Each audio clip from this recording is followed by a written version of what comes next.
Hi friends, ഞാനിപ്പോൾ നിങ്ങളെ പരിചയപ്പെടുത്താൻ പോകുന്നത് ക്ലിയർ സ്കാൻ എന്ന സ്കാനർ ആപ്ലിക്കേഷനാണ്. അതിനായി നിങ്ങൾ ആദ്യം പ്ലേ സ്റ്റോറിൽ നിന്നോ ആപ്പ് സ്റ്റോറിൽ നിന്നോ ഈ ആപ്ലിക്കേഷൻ ഇൻസ്റ്റാൾ ചെയ്യുക. നമുക്ക് പ്ലേ സ്റ്റോറിൽ പോകാം. പ്ലേ സ്റ്റോറിൽ ചെല്ലുന്നു, നമുക്ക് അവിടെ സെർച്ച് ചെയ്യാം. ഞാനിപ്പോൾ നേരത്തെ അത് ഇൻസ്റ്റാൾ ചെയ്തുകൊണ്ട് അത് കാണിച്ചതാണ്. അവിടെ സെർച്ച് ചെയ്യുക, ക്ലിയർ സ്കാൻ എന്ന് ടൈപ്പ് ചെയ്യുക. ക്ലിയർ സ്കാൻ എന്ന് ടൈപ്പ് ചെയ്ത് സെർച്ച് അടിച്ചാൽ ക്ലിയർ സ്കാനും വരും. അതോടൊപ്പം വേറെ ചില സ്പോൺസേർഡ് പ്രോഗ്രാംസും വരും. നമുക്ക് ആവശ്യമുള്ള പ്രോഗ്രാം ഏതാണ് എന്ന് സെലക്ട് ചെയ്യുന്നു, അതിൽ ടച്ച് ചെയ്യുന്നു. ഇപ്പോൾ നമുക്ക് വേണ്ടത് ക്ലിയർ സ്കാൻ എന്ന ആപ്ലിക്കേഷനാണ്. അതിൽ ടച്ച് ചെയ്യുന്നു. അതിൽ ടച്ച് ചെയ്യുമ്പോൾ അവിടെ ഇൻസ്റ്റാൾ കാണിക്കും. അവിടെ ഇൻസ്റ്റാൾ ചെയ്യുക. ആ പ്രോഗ്രാം ഇൻസ്റ്റാൾ ചെയ്യാൻ കുറച്ച് സമയമെടുക്കും. എന്തുകൊണ്ടാണ് ഈ ആപ്ലിക്കേഷൻ ഇൻസ്റ്റാൾ ചെയ്യാൻ പറയുന്നതെന്ന് ചോദിച്ചാൽ, സാധാരണഗതിയിൽ നമ്മൾ ഒരു മനുഷ്യൻ്റെ ഫോട്ടോ എടുക്കണമെങ്കിൽ നമ്മൾ ക്യാമറ ഉപയോഗിച്ചാണ് ഫോട്ടോ എടുക്കുന്നത്. അതേപോലെയാണ് പലരും ഡോക്യുമെൻ്റ് ഫോട്ടോ എടുക്കുന്നത്, ഡോക്യുമെൻ്റ് കോപ്പി എടുക്കുന്നത്. യഥാർത്ഥത്തിൽ ഡോക്യുമെൻ്റ് കോപ്പി എടുക്കാൻ വേണ്ടി നമ്മൾ ഫോട്ടോസ്റ്റാറ്റ് മെഷീനാണ് ഉപയോഗിക്കുന്നത്. അതേസമയം മനുഷ്യൻ്റെ ഫോട്ടോ എടുക്കണമെങ്കിൽ നമ്മൾ സ്റ്റുഡിയോയിൽ പോയി ഫോട്ടോ എടുക്കും. അപ്പോൾ ഒരു ഡോക്യുമെൻറ്റിൻ്റെ കൃത്യമായ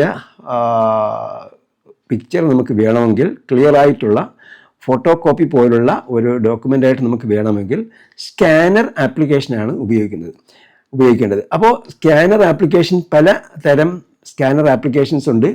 അതിൽ ഏറ്റവും എളുപ്പത്തിൽ ഉപയോഗിക്കാവുന്ന ഒരു ആപ്ലിക്കേഷനാണ് ക്ലിയർ സ്കാൻ എന്ന ആപ്ലിക്കേഷൻ. ഞാനത് വർഷങ്ങളോളമായി ഉപയോഗിച്ച് ശീലിച്ചത് കൊണ്ട് അത് തന്നെ ഇൻസ്റ്റാൾ ചെയ്യാൻ ഞാൻ നിങ്ങളോട് പറയുകയാണ്.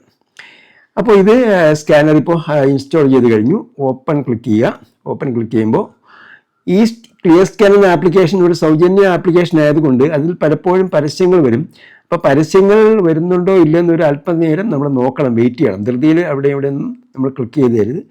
ധൃതിയിൽ ക്ലിക്ക് ചെയ്താൽ ഏതെങ്കിലും ആവശ്യമില്ലാത്ത ആപ്ലിക്കേഷൻ ഇൻസ്റ്റാൾ ആവും. പിന്നെ അത് നിങ്ങളുടെ മൊബൈലിന് അത് ഭാരമാകും, പ്രയാസമാകും. അപ്പോൾ ഇപ്പോൾ ഇതിൻ്റെ സ്ക്രീൻ വന്നിട്ടുണ്ട്. സ്ക്രീൻ വന്നപ്പോൾ അതിൽ ക്യാമറയുടെ ബട്ടൺ ഉണ്ട്. ഏറ്റവും താഴെ ക്യാമറയുടെ ബട്ടൺ ഉണ്ട്. നമ്മൾ അവിടെ ക്ലിക്ക് ചെയ്യുന്നു. ക്ലിക്ക് ചെയ്യുമ്പോൾ അലോ എന്ന് ചോദിക്കുന്നുണ്ട്. അപ്പോൾ അലോ പറയുക, വൈൽ യൂസിങ് ദ ആപ്ലിക്കേഷൻ. ഈ ആപ്ലിക്കേഷൻ ഉപയോഗിക്കുന്ന സന്ദർഭത്തിൽ മാത്രമാണ് നമ്മൾ എന്ത് ചെയ്യുന്നത്, ക്യാമറ ഇത് റെക്കോർഡ് ചെയ്യുന്നത് അനുവദിക്കുന്നത്. ഓക്കെ, വൈൽ റെക്കോർഡ് ചെയ്യുന്നു. അപ്പോൾ ഇവിടെ ഓട്ടോ ക്യാപ്ചർ ചോദിക്കുന്നുണ്ട്. നമുക്ക് ഓട്ടോ ക്യാപ്ചർ തൽക്കാലം വേണ്ട, കാരണം നമുക്കത് ക്ലിയർ ആയിട്ട് ചെയ്യണമെന്നുണ്ടെങ്കിൽ ഓട്ടോ ക്യാപ്ചർ അല്ല വേണ്ടത്. അപ്പോൾ താഴത്തെ ബട്ടണിൽ ക്ലിക്ക് ചെയ്താൽ അത് മാറിപ്പോവും. താഴത്തെ ബട്ടണിൽ ക്ലിക്ക് ചെയ്ത് ചെറുതായിട്ടൊന്ന് ടച്ച് ചെയ്തു. ഇപ്പം നമുക്ക് നമ്മുടെ ക്യാമറയിലൂടെ കാണാൻ പറ്റും. ഇപ്പം ഞാനതൊരു മങ്ങിയ പ്രതലത്തിലാണ് വെച്ചേക്കുന്നത്. കാരണം നമുക്കത് അറിയാൻ വേണ്ടി, ക്ലിയർ ആയിട്ട് കോപ്പി കിട്ടുമോ എന്നറിയാൻ വേണ്ടി ഒരു മങ്ങിയ എൻ്റെ റൂമിലെ ഒരു ചെറിയ ലൈറ്റ് മാത്രമേ ഇവിടെ ഓപ്പൺ ചെയ്തിട്ടുള്ളൂ. അപ്പോൾ ഇവിടെ ഡോക്യുമെൻ്റ് ഞാൻ സ്കാൻ ചെയ്യാൻ പോവാണ്. അപ്പോൾ എനിക്ക് എത്ര ഏരിയ വേണം അത് മുഴുവൻ കിട്ടത്തക്ക രീതിയിൽ ക്യാമറയെ നമുക്ക് അഡ്ജസ്റ്റ് ചെയ്ത് വെക്കാം. അപ്പോൾ എനിക്ക് ഈ ഡീറ്റെയിൽസിൻ്റെ ഇതാണ് എനിക്ക് വേണ്ടത്. ഇവിടെ മുതൽ ഈ മാർജിൻ മുതൽ ഈ മാർജിൻ വരെയാണ് എനിക്ക് വേണ്ടത്. അപ്പോൾ എന്ത് ചെയ്യുന്നു, അത്രയും ഭാഗം വരത്തക്ക രീതിയിൽ ഞാൻ എന്ത് ചെയ്യുന്നു, അത് എടുക്കുന്നു. ഞാനിവിടെ നേരെ വെച്ചതിന് ശേഷം സ്ട്രൈറ്റ് ആയിട്ട് ചെരിയാതെ, ഫ്രണ്ടിലേക്കോ ഇടത്തോട്ടോ വലത്തോട്ടോ ചെരിയാതെ വെച്ചതിന് ശേഷം ഞാൻ എന്ത് ചെയ്യുന്നു, താഴെയുള്ള ബട്ടൺ അമർത്തുന്നു. റൗണ്ട് ബട്ടൺ, വലിയ റൗണ്ട് ബട്ടൺ ഉണ്ട്, അത് അമർത്തുന്നു. അപ്പോഴേക്കും അത് സ്കാൻ ചെയ്ത ഏരിയ കാണിക്കും, എത്ര ഏരിയയാണ് സ്കാൻ ചെയ്തതെന്ന്. അപ്പോൾ എനിക്ക് ഈ വലത് സൈഡിലുള്ള കുറച്ച് വെള്ളയും കൂടെ വേണം. എങ്കിൽ എന്ത് ചെയ്യുന്നു, ഞാൻ വൈറ്റ് മാർജിൻ വേണമെങ്കിൽ ആ പച്ച കുറച്ച് വെളിയിലോട്ട് പിടിച്ചു വയ്ക്കുന്നു. മുകളിലുള്ള കുറച്ച് ഭാഗങ്ങൾ എനിക്ക് വേണമെങ്കിൽ ഞാൻ എന്ത് ചെയ്യുന്നു, കുറച്ചുകൂടെ മുകളിലോട്ട് പിടിച്ചു വയ്ക്കുന്നു. ഇടത് സൈഡിൽ കുറച്ചുകൂടെ വേണമെങ്കിൽ ഇടത് സൈഡിലോട്ട് കുറച്ചുകൂടെ പിടിച്ചു വയ്ക്കുന്നു. വേണ്ടെങ്കിൽ അകത്തോട്ട് പിടിക്കാം, അല്ലെങ്കിൽ വെളിയിലോട്ട് പിടിക്കാം. ഇവിടെ ചെരിഞ്ഞാണ് ഇപ്പോൾ കാണുന്നത്. ഞാൻ എന്ത് ചെയ്യുന്നു, ഈ മൂല കുറച്ചുകൂടെ സ്ട്രൈറ്റ് ആക്കി വയ്ക്കുന്നു. ഈ മൂല മാത്രം പിടിച്ചാൽ കുറച്ചുകൂടെ സ്ട്രൈറ്റ് ആയിട്ട് വരും. സ്ട്രൈറ്റ് ആയിട്ട് പിടിച്ചു. അല്പം കൂടെ മധ്യഭാഗത്ത് നിന്ന് അല്പം കൂടെ പിടിച്ചു വെച്ചു. അപ്പോൾ ചതുരത്തിലാണ്, കറക്റ്റായിട്ടാണുള്ളത്. എന്നിട്ട് വലത് സൈഡിൽ ടിക്ക് മാർക്കുണ്ട്, അവിടെ ക്ലിക്ക് ചെയ്യുന്നു. ക്ലിക്ക് ചെയ്തപ്പോഴത്തേക്ക് എനിക്ക് വളരെ വ്യക്തമായി വൈറ്റായിട്ട് കിട്ടി. അപ്പോൾ ഇതിലെന്തെങ്കിലും പോരായ്മയുണ്ട്.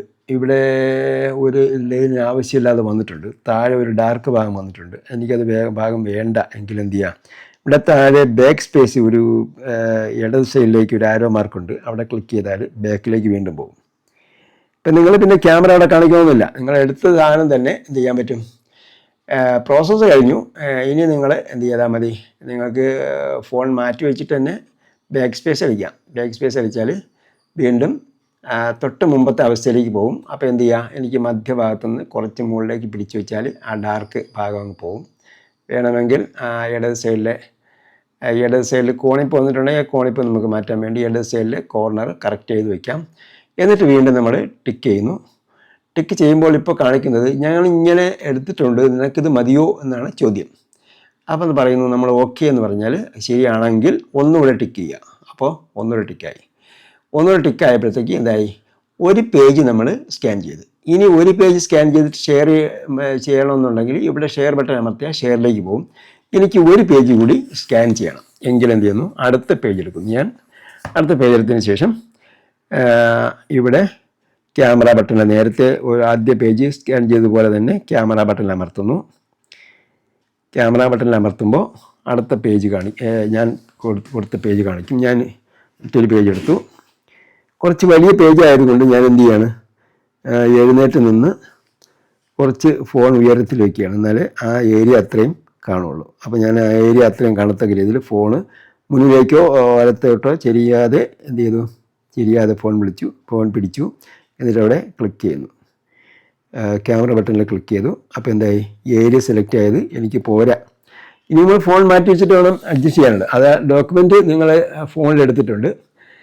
ഇനി ആ ഏരിയ അവിടെ ക്യാമറയിൽ കണ്ട ഏരിയ അത്രയും വന്നിട്ടുണ്ട്. പക്ഷേ അവിടെ ഏരിയ സെലക്ട് ചെയ്ത പച്ച മാർക്ക് കാണുന്നുണ്ടല്ലോ, അത് പോരാ നമുക്കെങ്കിൽ മുകളിലോട്ട് പിടിച്ച് വയ്ക്കണമെങ്കിൽ മുകളിലോട്ട് പിടിച്ച് വയ്ക്കാം. മുകളിലെ മധ്യത്തെ ടച്ച് ചെയ്താൽ അത് ചെരിയാതെ തന്നെ വരും. കോർണറിൽ ടച്ച് ചെയ്താൽ ചെരിഞ്ഞിട്ടായിരിക്കും വരിക. ഇപ്പം നമുക്ക് വലത് സൈഡിൽ കുറച്ചുകൂടെ വേണമെങ്കിൽ വലത്തോട്ട് കുറച്ചുകൂടെ പിടിച്ച് വയ്ക്കുന്നു. ഇടത് സൈഡിൽ കുറച്ചുകൂടെ വേണമെങ്കിൽ ഇടത്തോട്ട് പിടിച്ച് വയ്ക്കുന്നു. അതല്ല കുറച്ച് അകത്തോട്ട് വേണമെങ്കിൽ അകത്തോട്ട് വയ്ക്കാം, പുറത്തോട്ട് വേണമെങ്കിൽ പുറത്തോട്ട് വയ്ക്കാം. അപ്പോൾ നമ്മൾ ലൈൻ വളയാതെ തന്നെ വേണമെങ്കിൽ അതിൻ്റെ ഏത് സൈഡിലാണെന്നുള്ളത് അവിടെ മധ്യത്ത് പിടിച്ചാൽ വളയാതെ വരും. കോർണറിലാണെങ്കിൽ കോർണർ കോണിപ്പിച്ചിട്ടായിരിക്കും വരിക. അങ്ങനെ വേണ്ട, നമുക്ക് കറക്റ്റായിട്ട് വേണമെങ്കിൽ നമ്മൾ എന്ത് ചെയ്യുക, കോർണർ പിടിച്ചാൽ കറക്റ്റായിട്ട് ഇവിടെ കാണിക്കും. അത്ര കാണിച്ച് വീണ്ടും നമ്മൾ എന്ത് ചെയ്യുന്നു, ടിക്ക് മാർക്ക് ചെയ്തു. നേരത്തെ പറഞ്ഞ പോലെ വേണമെങ്കിൽ നിങ്ങൾക്ക് ബാക്കിലേക്ക് എടുത്തിട്ട് ഇത് ചെയ്യാം. ഇവിടെ വേറൊരു ഓപ്ഷൻ ഉണ്ട്, അത് നിങ്ങൾ കുറച്ച് എക്സ്പെർട്ട് ആകുമ്പോൾ നിങ്ങൾക്ക് ചെയ്യാവുന്നതാണ്. ഇപ്പം എനിക്ക് കിട്ടിയത് ബാക്ക്ഗ്രൗണ്ട് വൈറ്റ് ആയിട്ടാണ് സാധാരണഗതിയിൽ വരുന്നത്. അപ്പോൾ നമുക്ക് ബാക്ക്ഗ്രൗണ്ട് വൈറ്റ് ആയിട്ട് കിട്ടും. നമുക്കിപ്പോൾ ചെയ്യേണ്ടത് ബാക്ക്ഗ്രൗണ്ട് വൈറ്റ് ആയിട്ടുള്ള ശീലിക്കുകയാണ്. ബാക്ക്ഗ്രൗണ്ട് വൈറ്റ് ആയിട്ട് കിട്ടി നമ്മൾ എന്ത് ചെയ്യുന്നു, ടിക്ക് ചെയ്തപ്പോൾ ഇവിടെ 2 പേജ് ഇവിടെ കാണിക്കുന്നുണ്ട്. നമ്പർ 1, 2 എന്ന് കാണിക്കുന്നുണ്ട്. ഇവിടെ സെലക്ട് ചെയ്തതാണ് നീല കാണിക്കുന്നത്. താഴെ നീല കാണിക്കുന്നത് സെലക്ട് ചെയ്തിട്ടുള്ളതാണ്. എനിക്ക് വേണ്ട ഒരു പേജ് മതിയെങ്കിൽ ഈ രണ്ടാമത്തെ പേജ് വേണ്ടെങ്കിൽ രണ്ടാമത്തെ പേജിൽ ക്ലിക്ക് ചെയ്ത് കൊടുക്കുക. അപ്പോൾ ബാക്കിലേക്ക് പോവാം. എനിക്ക് ഒരു പേജ് മതി എങ്കിൽ എന്ത് ചെയ്യുക, ഒരു പേജിൽ ക്ലിക്ക് ചെയ്തിട്ട് അവിടെ നിന്ന് ഷെയർ ചെയ്യുക. ക്ലിക്ക് ചെയ്തിട്ട് ഷെയർ ചെയ്യുന്ന സമയത്ത് നമുക്ക് എന്ത് ചെയ്യുന്നു, ഷെയർ ചെയ്യുന്ന സമയത്ത് നമുക്ക് PDF ആയിട്ടല്ല വേണ്ടത്. ഇവിടെ PDF ആയിട്ട് കിടക്കുന്നു. ഒന്നുകിൽ നേരത്തെ സെലക്ട് ചെയ്താകാം PDF ആയിട്ട് വരുന്നത്, അല്ലെങ്കിൽ നമ്മളിപ്പോൾ ഡിഫാൾട്ടായിട്ട് ഇൻസ്റ്റാൾ ചെയ്തിട്ടല്ലേ ഉള്ളൂ, അപ്പോൾ ഡിഫാൾട്ടായിട്ട് വരുന്നതായിരിക്കാം. എന്തായിരുന്നാലും അവിടെ PDF കിടക്കുന്നുണ്ടെങ്കിൽ സാധാരണഗതിയിൽ എഡിറ്റ് ചെയ്യുന്ന അധ്യാപകർ അല്ലെങ്കിൽ അതുപോലെയുള്ള ആൾക്കാർ ആവശ്യപ്പെടുക JPG ഫോർമാറ്റിലേക്കാണ്. കാരണം അവർക്ക് അവിടെ ക്ലിക്ക് ചെയ്താൽ പെട്ടെന്ന് അത് എഡിറ്റ് ചെയ്ത് കറക്റ്റ് ചെയ്യാൻ പറ്റും, ടിക്ക് ചെയ്യാനോ ക്രോസ് ചെയ്യാനോ പറ്റും, ശരിയാണെന്നോ തെറ്റാണെന്നോ അടയാളപ്പെടുത്താൻ പറ്റും. അവിടെ റൗണ്ടോ അല്ലെങ്കിൽ അവിടെ എന്തെങ്കിലും ടൈപ്പ് ചെയ്യണമെങ്കിലോ അല്ലെങ്കിൽ എഴുതി ചേർക്കണമെങ്കിലോ അതൊക്കെ പറ്റും. അതിനാണ് JPG ഫോർമാറ്റിലേക്ക് പറയും. PDF ആണെങ്കിൽ പിന്നീട് അത് വേറൊരു ആപ്ലിക്കേഷൻ തുറന്നിട്ടാണ് ചെയ്യേണ്ടി വരുന്നത്. ഇത് വാട്സപ്പിൽ നിന്നുകൊണ്ട് തന്നെ എഡിറ്റ് ചെയ്യാൻ എളുപ്പത്തിലാണ് JPG ഫോർമാറ്റിൽ അയക്കാൻ പറയുന്നത്. അപ്പോൾ നമ്മളിവിടെ PDF ഏറ്റവും മുകളിൽ ഷെയറിൻ്റെ താഴെ PDF എന്ന് എളുപ്പമുണ്ട്. അവിടെ PDF ക്ലിക്ക് ചെയ്താൽ നമുക്ക് JPG വരും. അവിടെ JPG സെലക്ട് ചെയ്യുന്നു. JPG സെലക്ട് ചെയ്തതിന് ശേഷം നമുക്ക് എങ്ങോട്ടാണ് ഷെയർ ചെയ്യേണ്ടത് നോക്കുന്നു. നമുക്കിപ്പോൾ വാട്സപ്പിലേക്കാണ് ഷെയർ ചെയ്യാമെങ്കിൽ വാട്സപ്പ് ഉണ്ടോ നോക്കുക. അപ്പോൾ കിട്ടുന്നില്ലെങ്കിൽ താഴോട്ട് സ്ക്രോൾ ചെയ്ത് നോക്കുക. സ്ക്രോൾ ചെയ്തപ്പോൾ താഴെയുണ്ട്, അവിടെ വാട്സപ്പ് സെലക്ട് ചെയ്തു. വാട്സപ്പിൽ എനിക്ക് ആവശ്യമുള്ളത് വാട്സപ്പിൽ എനിക്ക് അങ്ങോട്ട് അയക്കേണ്ടത്, എനിക്ക് ഇവിടെ ഒരാളുണ്ട്, നിജും എന്ന് പറയുന്ന ആളുണ്ട്. നിജുമിനാണ് അയക്കുകയാണെങ്കിൽ നമ്മൾ എന്ത് ചെയ്യുന്നു, റിജ്യൂമിൽ ക്ലിക്ക് ചെയ്യുന്നു. ഇവിടെ ആരോ മാർക്ക് കൊടുക്കുന്നു, സെൻഡ് ചെയ്യുന്നു. വേണമെങ്കിൽ നിങ്ങൾക്ക് ഇതിനെക്കുറിച്ചൊരു വിവരം എഴുതാനിവിടെ ആഡ് ക്യാപ്ഷൻ എന്ന് പറഞ്ഞിട്ട് കൊടുത്തിട്ടുണ്ട്. ഇപ്പം നമ്മളെന്ന് പറയുന്നത് ഏതായാലും ഡോക്യുമെൻ്റ് എന്ന് വേണമെങ്കിൽ കൊടുക്കുന്നു. ഡോക്യുമെൻ്റ് വേണമെങ്കിൽ കൊടുക്കാം. ഡോക്യുമെൻ്റ് എന്ന് കൊടുക്കുന്നു. എന്നിട്ട് സെൻഡ് അടിച്ചാൽ അത് പോയി, ഒരു പേജ് മാത്രം പോയി. ഓക്കെ, ഇതേ രീതിയിൽ നിങ്ങൾക്ക് ഇത് ചെയ്യാവുന്നതാണ്. Okay, thank you for watching.